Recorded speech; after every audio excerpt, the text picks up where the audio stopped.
सत श्री अकाल जी and hello to everyone. Continue करते हैं पिछला फील्ड साइंस वाला।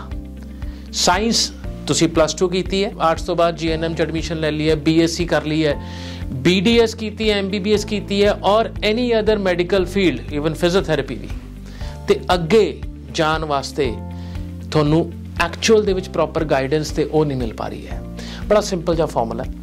ਇਹ ਆਕੂਪੇਸ਼ਨ ਰੈਗੂਲੇਟਡ ਆਕੂਪੇਸ਼ਨ ਹੁੰਦੇ ਨੇ, ਕਈ ਦੇਸ਼ਾਂ ਦੇ ਵਿੱਚ ਇਹਨੂੰ ਲਾਇਸੈਂਸਡ ਆਕੂਪੇਸ਼ਨ ਕਿਹਾ ਜਾਂਦਾ ਹੈ। ਲਾਇਸੈਂਸ ਆਕੂਪੇਸ਼ਨ ਤੋਂ ਮਤਲਬ ਦੈਟ ਤੁਹਾਨੂੰ ਇਹ ਪ੍ਰੈਕਟਿਸ ਕਰਨ ਵਾਸਤੇ ਉੱਥੇ ਉਹਨਾਂ ਦੀ ਪਰਟੀਕੂਲਰ ਬਾਡੀ ਦੇ ਨਾਲ ਰਜਿਸਟਰਡ ਹੋਣਾ ਪੈਂਦਾ ਹੈ, ਚਾਹੇ ਆਸਟ੍ਰੇਲੀਆ ਹੈ, ਚਾਹੇ UK ਹੈ ਔਰ ਚਾਹੇ ਕੈਨੇਡਾ ਹੈ, ਜਿਹੜੇ ਕਿ ਬੜੇ ਪਪੂਲਰ ਡੈਸਟੀਨੇਸ਼ਨ ਨੇ ਇਸ ਟਾਈਮ ਦੇ ਉੱਤੇ। ਵੈਲ ਇਹ ਐਪਲੀਕੈਂਟ ਕਿਵੇਂ ਉਸ ਮੁਕਾਮ ਤੇ ਪਹੁੰਚ ਸਕਦੇ ਨੇ ਜਿਹਦੇ ਨਾਲ ਇਹ ਆਪਣੇ ਫੀਲਡ ਦੇ ਵਿੱਚ ਕਾਮਯਾਬ ਹੋ ਸਕਣ। ਅਨਫੋਰਚੂਨੇਟਲੀ ਜਿਹੜਾ ਐਜੂਕੇਸ਼ਨ ਸਿਸਟਮ ਹੁੰਦਾ ਉਹ ਇਕੁਅਲੈਂਸੀ ਦੇ ਉੱਤੇ ਚੱਲਦਾ ਹੈ। ਇੱਥੋਂ ਦੀਆਂ ਡਿਗਰੀਆਂ ਦੀ ਇਕੁਅਲੈਂਸੀ ਦੇਖੀ ਜਾਂਦੀ ਹੈ ਉਹਨਾਂ ਪਰਟੀਕੂਲਰ ਦੇਸ਼ਾਂ ਦੇ ਨਾਲ। ਵੈਸ ਇੱਕ ਬੜਾ ਪਪੂਲਰ ਵਰਡ ਹੈ ਜਿਹੜਾ ਤੁਸੀਂ ਸੁਣਿਆ ਹੋਣਾ। ਵੈਸ ਇੱਕ ਜਨਰਿਕ ਐਸੋਸੀਏਸ਼ਨ, ਜਨਰਿਕ ਬਾਡੀ ਹੈ ਜਿਹੜੀ ਤੁਹਾਡੀ ਡਿਗਰੀਜ਼ ਨੂੰ ਇਵੈਲੂਏਟ ਕਰਦੀ ਹੈ ਇਕੁਅਲੈਂਸੀ ਨਾਲ, ਬਟ ਉਹ ਪਰਟੀਕੂਲਰ ਲਾਇਸੈਂਸਿੰਗ ਨਾਲ ਨਹੀਂ ਕਰਦੀ। ਧਿਆਨ ਰੱਖਣਾ, US ਤੇ ਕੈਨੇਡਾ ਦੇ ਵਿੱਚ ਬੜੀ ਪਪੂਲਰ ਬਾਡੀ ਹੈ। ਆਸਟ੍ਰੇਲੀਆ ਦੇ ਵਿੱਚ ਕਈ ਪ੍ਰੋਫੈਸ਼ਨਲ ਬਾਡੀਜ਼ ਨੇ ਵੱਖਰੀਆਂ ਜਿਹੜੀ ਤੁਹਾਡੀ ਡਿਗਰੀ ਨੂੰ ਉੱਥੇ ਦੇ ਹਿਸਾਬ ਨਾਲ ਅਸੈਸ ਕਰਦੀਆਂ ਨੇ, ਆਪਣੀ ਅਸੈਸਮੈਂਟ ਫੀਸ ਲੈ ਕੇ ਫਿਰ ਦੱਸਦੇ ਵੀ ਤੁਹਾਡੀ ਡਿਗਰੀ ਆਸਟ੍ਰੇਲੀਅਨ ਬੈਚਲਰਸ ਦੇ ਬਰਾਬਰ ਹੈ ਕਿ ਨਹੀਂ ਹੈ। Challenge is very clear. ਆਪਣੀ ਜਿਹੜੀ ਬੈਚਲਰਸ ਡਿਗਰੀਆਂ ਨੇ they are not equivalent to Australian bachelors or any other bachelor degree in other countries. ਜੇ ਆਪਾਂ ਸਟੈਂਡ ਅਲੋਨ ਡਿਗਰੀਜ਼ ਦੀ ਗੱਲ ਕਰੀਏ, ਕਈ ਦੇਸ਼ਾਂ ਦੇ ਵਿੱਚ ਡਿਪੈਂਡਿੰਗ ਔਨ ਤੁਹਾਡੇ ਵਰਕ ਐਕਸਪੀਰੀਅੰਸ ਦੇ ਨਾਲ ਮਿਲਾ ਕੇ ਇਕੁਅਲੈਂਸੀ ਹੋਣ ਦੇ ਚਾਂਸਸ ਬਣ ਜਾਂਦੇ ਨੇ। ਵੈਲ ਸੈਕੰਡ ਚੈਲੰਜ ਜਿਹੜਾ ਇਹਨਾਂ ਪ੍ਰੋਫਾਈਲਸ ਨੂੰ ਆਉਂਦਾ ਹੈਗਾ, requirement of higher IELTS band, requirement of higher English scores ਜੇ ਮੈਨੂੰ ਕੁਆਲੀਫਾਈ ਕਰਨ ਲਈ ਚਾਹੀਦਾ ਹੈ, ਐਡਮਿਸ਼ਨ ਲੈਣ ਲਈ ਵੀ ਚਾਹੀਦਾ ਹੈ ਤੇ ਰਜਿਸਟ੍ਰੇਸ਼ਨ ਬਾਡੀ ਨਾਲ ਰਜਿਸਟਰਡ ਹੋਣਾ ਵੀ ਚਾਹੀਦਾ ਹੈ। ਦੇਖੋ ਦੋ ਵੱਖਰੀਆਂ ਚੀਜ਼ਾਂ ਨੇ।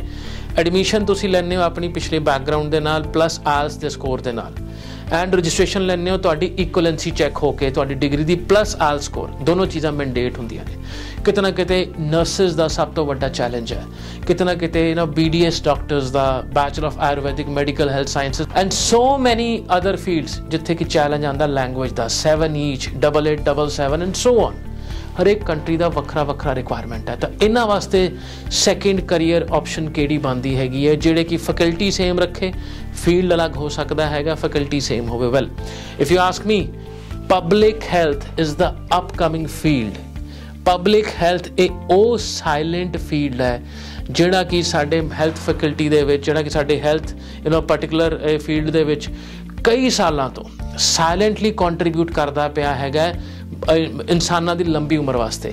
ਜਦ ਮੈਂ R&D ਕਰਦਾ ਪਿਆ ਸੀਗਾ ਨਾ, ਇੱਕ ਬੜਾ ਛੋਟਾ ਜਿਹਾ ਐਗਜ਼ਾਮਪਲ ਨਿਕਲ ਕੇ ਆਇਆ ਅੱਗੇ, ਸੀਟ ਬੈਲਟ ਵਾਲਾ। ਸੀਟ ਬੈਲਟ ਜਿਹੜੀ ਸਾਡੀ ਕਾਰਾਂ 'ਚ ਲੱਗੀ ਹੁੰਦੀ ਹੈਗੀ ਹੈ, ਇਹ ਕਿਹਨੇ ਸ਼ੁਰੂ ਕੀਤੀ, ਕਿਵੇਂ ਸ਼ੁਰੂ ਕੀਤੀ? ਜਦ ਹੋਰ R&D ਕੀਤੀ ਤੇ ਪਤਾ ਲੱਗਿਆ ਇੱਕ ਪਬਲਿਕ ਹੈਲਥ ਜਿਹੜਾ ਬੰਦੇ ਡਿਪਾਰਟਮੈਂਟ ਹਰੇਕ ਦੇਸ਼ ਦੇ ਵਿੱਚ ਰਿਸਪੌਂਸਿਬਲ ਹੁੰਦਾ ਹੈ for ਪ੍ਰੋਲੋਂਗਿੰਗ human life. Human the life ਵਧਾਉਣ ਵਾਸਤੇ ਕੀ ਚੀਜ਼ਾਂ ਹੋਣੀਆਂ ਚਾਹੀਦੀਆਂ ਨੇ।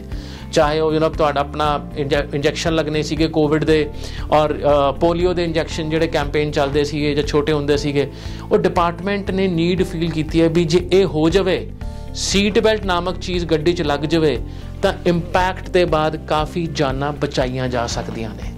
ਏਅਰ ਬੈਗਸ ਆਏ, ਅਜੇ ਕਈ ਚੀਜ਼ਾਂ ਮੋਡੀਫਿਕੇਸ਼ਨ ਸਾਡੀ ਲਾਈਫ 'ਚ ਹੁੰਦੀਆਂ ਰਹਿੰਦੀਆਂ ਨੇ ਜਿਹੜੇ ਕਿ ਇਨਸਾਨ ਦੀ ਲਾਈਫ ਐਕਸਪੈਕਟੈਂਸੀ ਵਧਾਉਣ ਦੇ ਵਿੱਚ ਕੰਟਰੀਬਿਊਟ ਹੁੰਦੀਆਂ ਨੇ। ਇਹ ਡਿਪਾਰਟਮੈਂਟ ਹੁੰਦਾ ਪਬਲਿਕ ਹੈਲਥ। ਇਹ ਸਾਇਲੈਂਟਲੀ ਕੰਟਰੀਬਿਊਟਰ ਨੇ ਸਾਡੇ ਉਸ ਲਾਈਫ ਵਧਾਉਣ ਦੇ ਇੱਕ ਜੱਦੋ ਜਹਿਦ ਦੇ ਵਿੱਚ ਜਿਹੜੇ ਕਿ ਸਾਨੂੰ ਦਿਖਦੇ ਨਹੀਂ।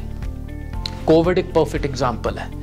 ਲਾਸਟ ਈਅਰ ਕੋਵਿਡ ਆਇਆ, ਪਬਲਿਕ ਹੈਲਥ ਡਿਪਾਰਟਮੈਂਟਸ ਨੇ ਮਾਸਕ ਪਵਾਤੇ। ਮਾਸਕ ਪਾਉਣ ਤੋਂ ਬਾਅਦ ਵੈਕਸੀਨੇਸ਼ਨ ਹੋਈ, ਵੈਕਸੀਨੇਸ਼ਨ ਤੋਂ ਬਾਅਦ 6 ਫੀਟ ਦੀ ਦੂਰੀ ਵਾਲਾ ਜਿਹੜਾ ਆਇਆ ਸੀਗਾ ਫਾਰਮੂਲਾ, ਇਹ ਸਭ ਉਸੇ ਡਿਪਾਰਟਮੈਂਟ ਦੀ ਦੇਣ ਹੈ।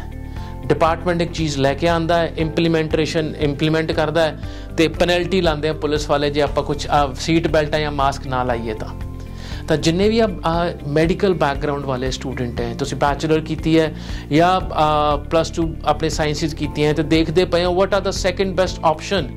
ਰੈਗੂਲੇਟਡ ਬਾਡੀ ਤੋਂ ਹਟ ਕੇ ਮੈਂ ਹੋਰ ਕੀ ਕਰਾਂ ਤਾਂ ਕਿ ਮੇਰੇ ਆਉਣ ਵਾਲੇ ਸਮੇਂ ਦੇ ਵਿੱਚ ਜੌਬ ਚਾਂਸਿਸ ਐਂਡ ਸਿਕਿਉਰਿਟੀ ਕਿਤੇ ਨਾ ਕਿਤੇ ਮਿਲੇ, ਐਂਡ ਜਿਹੜੀ ਵਰਕ ਪਰਮਿਟ ਜਾਂ PR ਦੀ ਜਿਹੜੀ ਮੇਰੀ ਦੌੜ ਹੈ ਉਹ ਸਹੀ ਇਨਵੈਸਟਮੈਂਟ ਹੋ ਜਾਏ।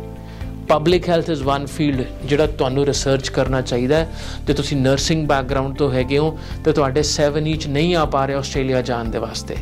ਜੇ ਤੁਸੀਂ ਨਰਸਿੰਗ ਬੈਕਗਰਾਊਂਡ ਤੋਂ ਹੋ, UK ਵਿੱਚ ਨਰਸ ਦਾ ਜਿਹੜਾ Tier 2 ਵਰਕ ਪਰਮਿਟ ਜਿਹੜੀ ਗੱਲਾਂ ਸੁਣੀਆਂ ਲੋਕਾਂ ਨੇ ਉਹ ਨਹੀਂ ਹੋ ਪਾ ਰਿਹਾ ਡਿਊ ਟੂ ਲੋ ਆਇਲਸ ਔਰ other regulations of recognition, public health is the second best option for you after you are not able to achieve the recognition of the first occupation। ਇਹਦੇ ਬਾਰੇ R&D ਕਰਨੀ ਜ਼ਰੂਰੀ ਹੈ ਤੁਹਾਨੂੰ। ਇਹ ਉਹ field ਹੈ ਜਦ ਤੱਕ ਇਨਸਾਨ ਧਰਤੀ ਤੇ ਹੈ।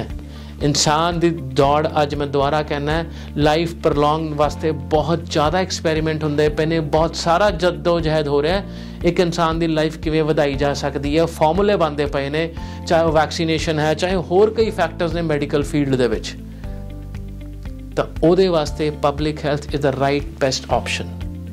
ਇਹ ਜੇ ਹੋਰ ਕਈ ਟਿਪਸ ਤੁਸੀਂ ਲੈਣਾ ਚਾਹੁੰਦੇ ਹੋ ਰਿਗਾਰਡਿੰਗ ਯੋਰ ਪ੍ਰੋਫਾਈਲ, ਹੁਣੇ ਫੋਨ ਕਰੋ ਤੇ ਕਾਲ ਕਰੋ 9041990419 and seek an appointment with me in Chandigarh office. Well, with this note, myself Rohit Sethi, career consultant, signing off from ESS Global.